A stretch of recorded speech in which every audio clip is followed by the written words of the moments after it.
اسلام آباد high court سے بڑی خبر، سابق جج جسٹس بابر ستار کو اپنا سرکاری گھر 30 دنوں کے اندر خالی کرنے کا باقاعدہ نوٹس جاری کر دیا گیا۔ رجسٹرار اسلام آباد ہائی کورٹ کی جانب سے جسٹس بابر ستار کو ایک نوٹس بھیجا گیا ہے، جس میں انہیں سرکاری رہائش کا خالی کرنے کی ہدایت کی گئی ہے۔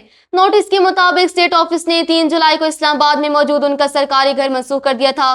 نوٹس میں واضح کیا گیا کہ چونکہ ان کا تبادلہ اسلام آباد ہائی کورٹ سے پشاور ہائی کورٹ ہو چکا ہے، اس لیے وہ اب اس سرکاری گھر کے اہل نہیں رہے اور انہیں یہ مکان چھوڑنا ہوگا۔ نوٹس کے متن میں مزید کہا گیا کہ قانون کے مطابق جسٹس بابر ستار کو گھر خالی کرنے کے لیے 1 ماہ یعنی 30 دن کا وقت دیا جا رہا ہے۔